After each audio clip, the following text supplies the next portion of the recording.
Salut à tous, soyez les bienvenus pour le débrief donc de ce Grand Prix du Portugal de Formule 1. Bah les amis, voilà, c'était pas le Grand Prix de l'année, alors que je me rends compte que je vous laissais le chat, on va l'enlever et ça va quand même mieux se passer. C'était pas le Grand Prix de l'année, mais enfin voilà, victoire 97e, victoire en Formule 1 de Lewis Hamilton devant Max Verstappen et Valtteri Bottas sur donc l'autre Mercedes. On a deux Mercedes qui ont terminé sur ce podium avec la Red Bull de Max Verstappen, Sergio Perez qui est 4ème devant Lando Norris, Charles Leclerc, Esteban Ocon, Fernando Alonso, Daniel Ricciardo et Pierre Gasly pour le top 10 des pilotes dans les points. Bon, on va déjà commencer par le commencement, un petit avis global. Les amis, sur ce Grand Prix, vous allez me dire un petit peu ce que vous en avez pensé aussi dans le chat. C'était pas ouf. Voilà, je pense que si on est tout à fait objectif, c'était pas le Grand Prix du siècle. En même temps, on peut pas avoir que des belles courses. On a eu des jolis Grands Prix depuis le début de l'année. Donc voilà, un Grand Prix un petit peu en dessous. Je vous rappelle que la semaine prochaine, on se retrouve pour le Grand Prix Espagne à Barcelone. Là, ça risque de piquer, hein, parce que même s'ils ont fait un nouveau virage 10, tout ça, ça risque de piquer très fort quand même, hein, ce Grand Prix à Barcelone. Donc on va déjà en profiter. On a vu bien pire, comme tu dis, Hélène Zer dans le chat. Bien sûr, on a vu bien pire, on a vu bien mieux aussi. Donc voilà, c'est pas un Grand Prix qui restera dans les annales de la Formule 1, ce Grand Prix du Portugal. On a pu profiter quand même, les amis, d'un joli circuit, hein, le circuit de Portimao, l'Autódromo d'Algarve, qui est une très belle piste. Ça permet d'avoir de très belles images justement des Formule 1 dans ses montées, dans ses descentes, aussi avec ces bacs à gravier qui ressemblent un peu plus à des dunes du Dakar qu'à des bacs à gravier à certains endroits. C'est un peu plus sympathique, bien évidemment. Après, il y a l'Espagne, il y a Monaco aussi. Ouais, non, là, ça va être la sieste, hein, pour les prochaines semaines. Azerbaïdjan, Turquie, ça pourrait un petit peu mieux se passer, je l'imagine, mais c'est vrai que là, Portugal, Espagne, Monaco, il va être violent, hein, l'enchaînement des trois courses, qui ne seront pas en 3 semaines, rassurez-vous, on est la semaine prochaine à Barcelone, mais 2 semaines après seulement, on ira pour le Grand Prix de Monaco le 22 mai prochain, le 23 mai même prochain, excusez-moi les amis, puisque le 22 c'est un samedi, donc voilà, on fait rarement des Grands Prix de Formule 1 le samedi, vous êtes assez d'accord là-dessus. Un Grand Prix du coup, bien, du Portugal remporté par Lewis Hamilton, comme d'habitude, si vous découvrez les débriefings, soyez les bienvenus, n'hésitez pas, on fait le classement, vous l'avez à la droite de votre écran, et on fait donc le classement, on vous raconte un petit peu la course de tout le monde. Bon, alors la course de tout le monde, pas forcément tout le monde, parce que vous allez voir les notes que j'ai prises, il y a des trous. Il y a très clairement des trous, hein, voilà, il y a des pilotes sur lesquels j'ai pas dit grand chose, hein, pas s'attarder 3 heures sur les courses, notamment, je sais pas, Stroll, Giovinazzi, quoi que ce soit, mais voilà, il y a quand même des petits trucs sympathiques. Comme dit Koukimik, effectivement, belle course de Mick Schumacher, belle course aussi d'Alpine, et bien sûr, on va en parler, bien entendu, hein, les amis. Mais donc, Lewis Hamilton, 97 victoires. Alors là, il faut encore une fois, j'ai l'impression de faire ça toutes les semaines maintenant quand on fait un débrief, et puis un Racing Café dans la foulée, l'impression de ne faire que ça, de toute façon, tirer un grand coup de chapeau au monsieur Lewis Hamilton, mais il faut dire qu'aujourd'hui, il a dû un petit peu se battre pour aller la chercher. Alors, de manière assez peu habituelle pour Hamilton, il prend pas un bon départ. Bon, déjà hier, deuxième en qualif derrière Bottas, mais c'est à quelques millièmes que ça se joue. C'est pas la première fois évidemment qu'il se fait battre par Bottas. On aimerait bien qu'il aille la chercher cette centième pole. Bien évidemment, Lewis Hamilton, avoir un compte rond comme ça et passer dans les comptes à 3 chiffres, ce serait quand même assez fou. Mais du coup, bon, il fait pas la pole, donc on se dit voilà, bon, il était pas forcément à fond, il a fait une petite faute, ça peut arriver. Puis ensuite, écoutez, le départ du Grand Prix, il gère sa position, il y a la safety car qui sort rapidement, et là ensuite, à la relance, il se fait complètement avoir, et par Bottas et par Verstappen, et ça c'est assez rare. Chez Lewis Hamilton, on n'a pas l'habitude en fait de le voir véritablement dans de mauvaises dispositions. C'est-à-dire qu'en général, il arrive toujours à être un peu au-dessus, et là c'est vrai que ici... À Imola, pardon, aussi, quand il a fait sa petite faute en dépassant George Russell, voilà, c'est des petits moments quand même de moins bien, mais l'avantage, et c'est là quand même qu'il fait partie des plus grands, c'est que quand il a un coup de moins bien, il se reprend tout de suite derrière, et donc là, écoutez, il se fait passer par Verstappen dans le début de course au restart, et puis au 11e tour, il fait un superbe dépassement par l'extérieur sur Verstappen, avec le DRS, certes, mais il faut quand même y aller à l'extérieur pour dépasser, même si on en a vu pas mal des dépassements à cet endroit-là, par l'extérieur notamment. Mais là, sur Max Verstappen, qui a un sacré castard, faut y aller. Et puis ensuite, encore une fois, le vrai problème chez Mercedes, c'est pas tant que qu'ils n'ont pas forcément deux pilotes au niveau, c'est-à-dire que Hamilton montre toujours qu'il a une supériorité au niveau stratégie, au niveau gestion de ses pneus, par rapport à son équipier Bottas. Ça, c'est encore largement vu aujourd'hui. C'est un petit peu pour Bottas. on a pu un peu revoir le Grand Prix de l'an dernier, hein, où ça commençait pas trop mal, et puis ensuite, bah, à un moment donné, voilà, il perd ses gommes et il peut plus rien faire face à Lewis Hamilton, qui lui met ensuite une belle amende. Il gagne quand même avec quelques secondes d'avance avant l'arrêt, bien sûr, puisqu'il y a eu l'arrêt au stand en fin de course. On en parlera de cette grande bataille pour pour le meilleur tour en course. Mais voilà, Hamilton, il a encore une fois géré. Alors le dépassement sur Bottas, il est extrêmement tardif, il est très joli, hein, on va pas se le cacher. En plus, là, les gens peuvent pas commencer à dire mais oui, mais ceci, mais cela, ils avaient la même voiture. Donc c'est pas compliqué. Il a dépassé son équipier. Donc à un moment donné, voilà, il faut savoir dire que le dépassement est très joli. Et après, il gère magnifiquement bien. Évidemment, comme d'habitude, il se plaint à la radio que ses pneus sont dans un état pas possible. Chez Mercedes, on arrive à très très bien faire justement la stratégie en faisant arrêter. Ben voilà, on peut répondre à Verstappen via Bottas, ce qui permet ensuite de pouvoir arrêter Hamilton un peu plus tard quand même, parce qu'avec Bottas, Verstappen se retrouve en bagarre, donc ils perdent un peu de temps. Donc forcément ici, et ben voilà, encore une fois, ça a été magnifiquement géré par Mercedes, par Lewis Hamilton, 97 victoires, 7 titres de champion du monde, en tête du championnat. On peut pas dire grand chose de plus pour Hamilton, qui encore une fois a réussi à se sortir d'une situation qui n'était pas top. Voilà, il n'était pas dans la meilleure des situations après les qualifications d'hier. Il n'était pas dans la meilleure des situations du tout après le premier restart. Et pourtant, eh ben voilà, il a réussi à retrouver quelque chose pour aller justement monter sur cette première marche du podium. Donc forcément, voilà, c'est l'un des meilleurs pilotes de l'histoire. C'est peut-être même, ça sera dans pas très longtemps, statistiquement vraiment le meilleur pilote de l'histoire. Faut juste parfois savoir s'incliner et dire quand même bravo. Bravo à Lewis Hamilton qui s'impose pour la 97e fois. Max Verstappen deuxième. Encore une fois, il fait la course qu'il peut faire. Hein, voilà. C'est très intéressant de voir quand même qu'il va y avoir ce duel entre Hamilton et Verstappen. Je commence quand même à être assez convaincu de ça. Bon, il fait son erreur hier en qualif, ça lui fait perdre la pole. Après, en même temps, écoutez, c'est des qualifs, faut justement pas faire d'erreur, c'est le but. Hein. C'est sur un seul tour, voilà, c'est le tour ultime. Essayer de ne pas faire de faute, donc ça, voilà, on peut pas non plus trop lui trouver d'excuses et dire c'est dommage, mais il avait qu'à pas faire la faute et il aurait été en pole. Il fait ce qu'il faut au restart, hein, dépasser Hamilton, s'intercaler entre deux Mercedes, essayer d'aller jouer avec elle. Il avait quand même des difficultés aujourd'hui. Niveau Red Bull, j'avoue que le moteur Honda semblait un tout petit cran en dessous par rapport à ce qu'on a pu voir d'habitude, où on a vraiment l'impression qu'il avait beaucoup plus de punch. Là, vraiment, ça semblait difficile. Et puis, toujours ces petites glisses dans le virage 14, il le prenait pas de manière optimale par rapport au Mercedes, surtout quand il était derrière. Et donc voilà, le vrai moment où il perd tout, c'est quand il se retrouve coincé pendant 30 tours derrière Bottas et qu'il parvient pas à le dépasser. C'est vraiment là, et c'est assez surprenant parce qu'on a vu quand même que les dépassements n'étaient pas si compliqués, mais il fallait quand même avoir un petit avantage de pneus, j'ai l'impression, pour pouvoir vraiment les doubler. Donc là, c'est un petit peu ce qui manquait à Verstappen parce qu'il était sur les mêmes pneus que Bottas, il avait même durée de vie puisqu'il les avait utilisés hier en Q2. Donc forcément, voilà, c'était compliqué. À partir du moment où tu sais pas sortir du virage 14 vraiment correctement, bien en ligne, pour aller justement profiter de la puissance du moteur qui semble un petit peu en berne aujourd'hui, ça devait être très compliqué pour lui de dépasser. Et à partir du moment où il se retrouve derrière Bottas, Bottas fait la course parfaite du numéro 2, c'est-à-dire que voilà, sans faire injure au talent de Valtteri Bottas, on sait qu'il n'a pas le niveau de Lewis Hamilton, on savait qu'il allait se prendre une petite pilée derrière Hamilton, il a encore plutôt bien résisté d'ailleurs. Mais voilà, il a bloqué Verstappen et ça a permis de ne pas avoir de bataille justement entre les deux, et ça a permis à Hamilton de faire une course un peu incavalier seul parce que Bottas a fait le très bon move derrière. Sur la bagarre Verstappen, sur la stratégie, on joue très très bien chez Red Bull. Alors l'undercut n'a pas fonctionné en lui-même, mais le coup de Verstappen qui repart en piste derrière Bottas, mais comme il avait des pneus qui étaient eux chauds, parce qu'on avait beaucoup de problèmes de mise en température des pneus aujourd'hui, hein, les pneus Pirelli qui étaient un petit peu trop durs, la surface de la piste qui n'était pas toujours top, hein, comme l'an dernier, c'était très compliqué de mettre les pneus en température, c'est pour ça qu'on avait souvent 2 tours pour mettre les pneus en température hier en qualif, étonnant que Verstappen n'en ait fait qu'un seul d'ailleurs sur la Red Bull. Mais ce côté-là, c'était très positif pour Red Bull, parce que ça a permis à Verstappen de dépasser ensuite Bottas lors du tour de sortie du pilote finlandais. Il finit deuxième, il limite la casse, alors il aurait pu mieux limiter la casse, s'il n'avait pas perdu donc le point du meilleur tour, puisque Max Verstappen fait le meilleur tour en course en toute fin d'épreuve. On avait eu, donc ça a commencé avec Perez qui s'est arrêté très tard, puis ensuite Bottas s'est arrêté pour faire le meilleur tour, et puis Verstappen s'est arrêté aussi pour aller chercher le point du meilleur tour. Il l'a fait, mais malheureusement il est sorti un petit peu trop large au niveau des limites de la piste, et il a perdu son meilleur tour. Donc c'est Valtteri Bottas qui récupère le point. Il n'y a pas de panique pour l'instant, il n'y a que 8 points d'écart entre Hamilton et Verstappen, mais si en fin de saison Verstappen perd le titre pour un point, on ne pourra que dire, écoutez, voilà, peut-être que c'est au Portugal que ce point aurait pu être chopé par Max Verstappen. Il avait largement la place de le faire, mais il n'a pas gardé sa voiture dans la limite de la piste. Un peu surpris aussi de voir qu'on perd le meilleur tour sur ce cas-là, parce que j'ai un petit peu de mal à... Enfin, voilà, écoutez, je comprends pas trop la logique de... Enfin, Ouais, c'est un peu... En fait, c'est là qu'on commence à être un peu dans le flou, si vous voulez, parce que d'un côté, bah écoutez, oui, mais il y a des warnings, donc pourquoi on lui met pas un warning à ce moment-là?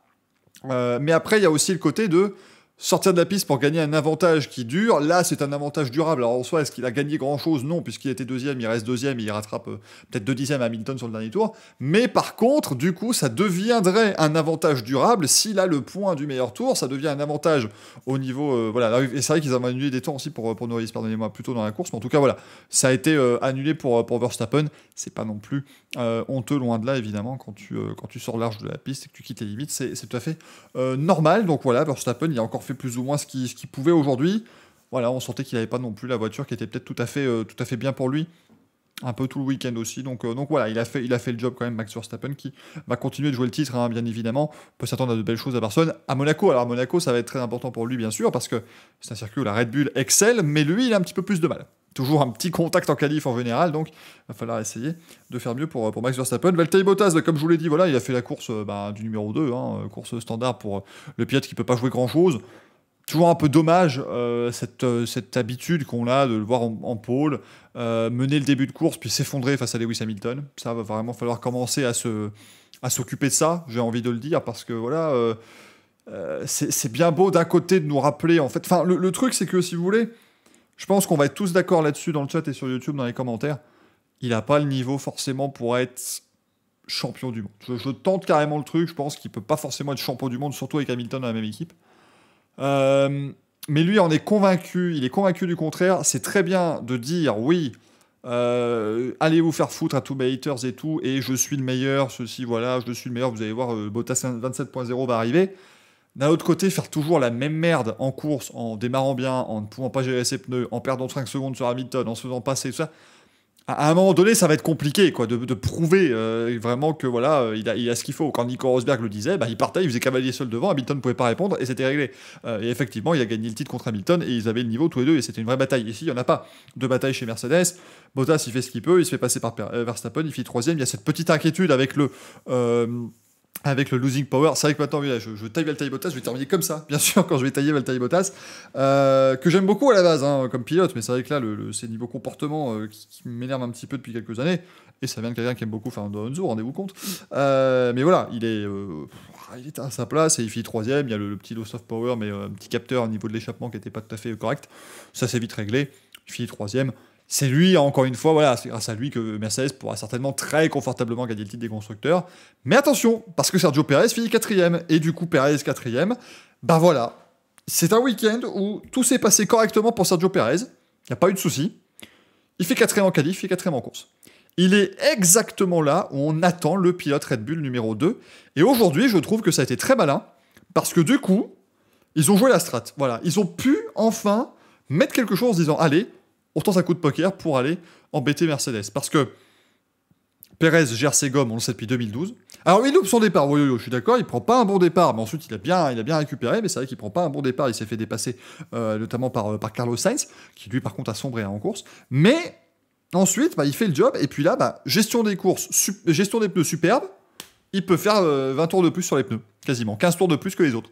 Et donc du coup, il se retrouve devant, s'il y a un safety car, une virtual safety car, un truc, il peut changer de stratégie, il peut se retrouver, et il peut gagner le Grand Prix peut-être, s'il y a quelque chose. Il n'y a rien eu au final, mais c'est très bien. C'est-à-dire que Red Bull peut enfin maintenant se dire, bon voilà, on fait strat normal avec Verstappen, et l'autre pilote est suffisamment proche pour qu'on se dise, vas-y, reste en piste, fais ceci, fais cela, tentons quelque chose, ça peut marcher, ça peut finalement faire que les Red Bull peuvent finir 1 et 2 par exemple.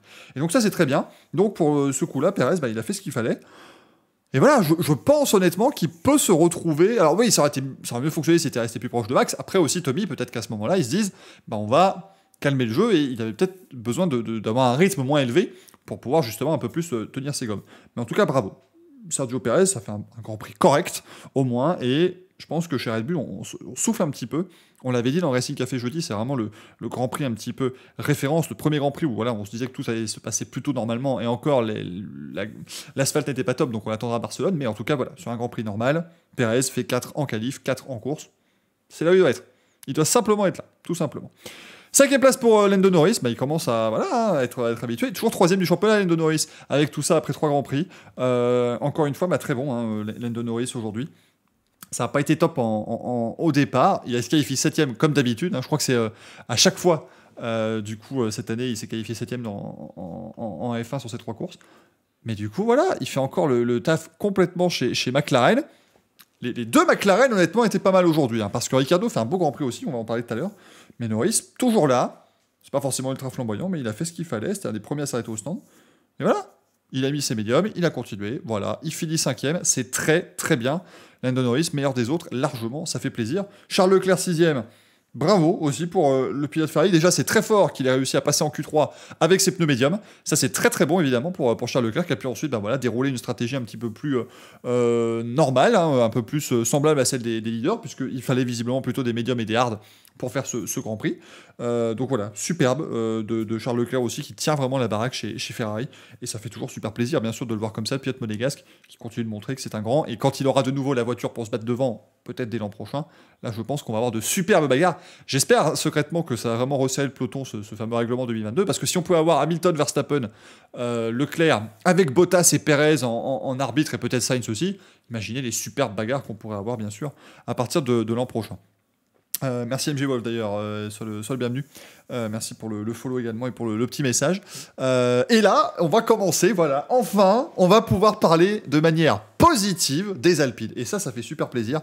7ème place pour Esteban Ocon, 8ème place pour Fernando Alonso. Voilà, un très très beau week-end de chez Alpine.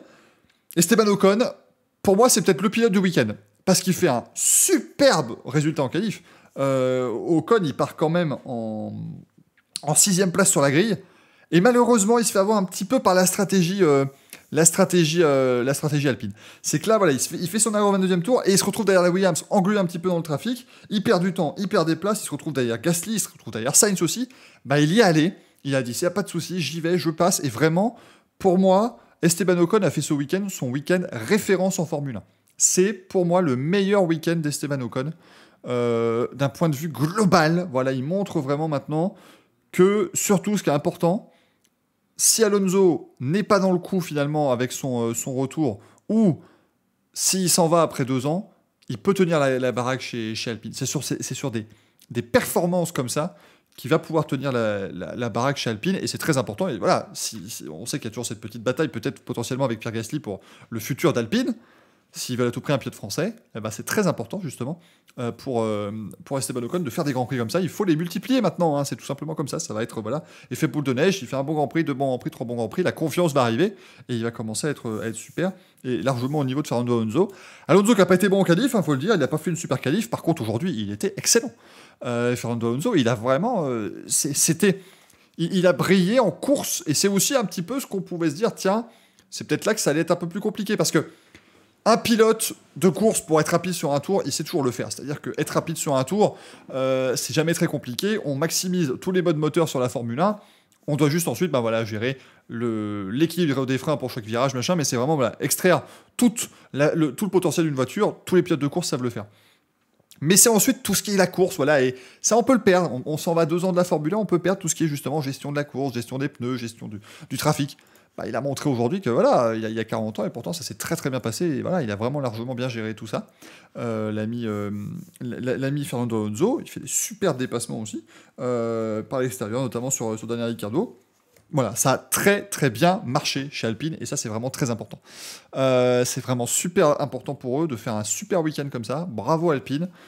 C'est positif parce que vraiment les 2 premiers Grands Prix étaient quand même assez galères, hein, même si à Imola ils arrivent à faire tous les 2 dans les points, mais c'était quand même assez complexe. Mais ici voilà, vraiment Alpine montre que ils montent en puissance, comme ils l'ont dit. On pouvait s'inquiéter un petit peu, mais finalement, voilà, on monte en puissance et ça marche très très bien. Donc bravo aux 2 Alpines qui finissent 7 et 8. Daniel Ricciardo 9ème. Alors Ricciardo 9ème, vu d'où il partait, c'était compliqué. C'est vrai que les qualifs n'étaient pas top. Par contre, il fait un très beau début de course, hein, parce qu'il rentre quand même dans le top 10 après 18 tours de course. Donc là, Daniel Ricciardo, il a très très bien géré son premier relais. C'est ce qui lui permet ensuite de revenir dans les points en fin de course.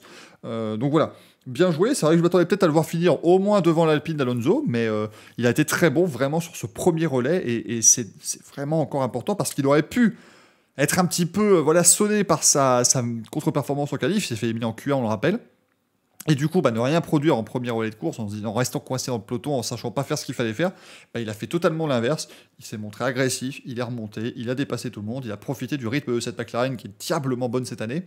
Et voilà, il est bien remonté. Il le dit, il faut encore qu'il apprenne vraiment à tirer le potentiel maximum de la voiture, mais ça arrive tout doucement. Je pense que ça va donner quelque chose de pas mal. Ricardo Norris sur la fin de course, la fin de saison, pardonnez-moi, peut peut-être s'attendre à plusieurs podiums McLaren, hein, vraiment cette année. À mon avis, en fin de championnat, les deux pourraient monter de nouveau sur le podium. Mais donc, ça fait plaisir de voir Ricardo comme ça, une belle remontée en course. Pierre Gasly 10e, c'est bien, hein, voilà, il faut continuer. Alors là, les AlphaTauri étaient un petit peu en dessous. Ce week-end, c'est vrai qu'on les a eu très bien à Bahreïn, très bien à Imola. Ici, un petit peu en dessous, malheureusement, mais voilà, au moins, on va chercher le point de la 10e place pour Pierre Gasly. C'est important. Encore une fois, il prouve que même quand la voiture n'est pas bonne, eh ben, il va faire le taf. C'est lui qui va porter l'équipe sur ses épaules, et donc, du coup, c'est lui qui va pouvoir chercher ce qu'il faut. Donc ça fait plaisir, bien évidemment, de voir Pierre Gasly toujours comme ça. Les deux Français qui terminent dans le top 10, ça fait toujours plaisir, bien évidemment.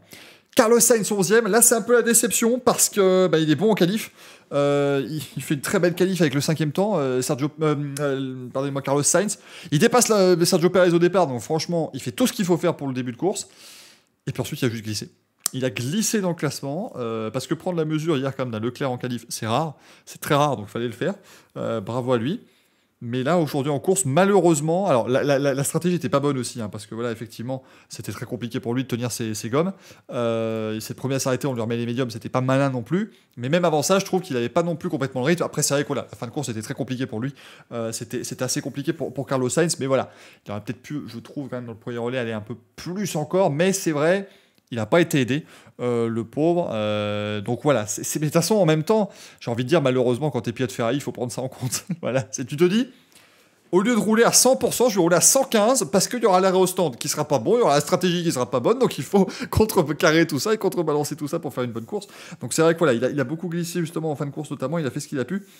Finalement, 11e, là, il va falloir quand même revoir chez Ferrari parce que il faut continuer de penser que l'an dernier, c'était vraiment très compliqué. On pouvait comprendre qu'ils soient très démoralisés. Cette année, en fait, ils reviennent, mais il faut comprendre qu'ils sont dans la bataille pour aller chercher la 3e place du championnat constructeur. Il y a une bataille, donc il faut tout gérer de A à Z à chaque Grand Prix, et ça devient peut-être un peu compliqué pour la Scuderia.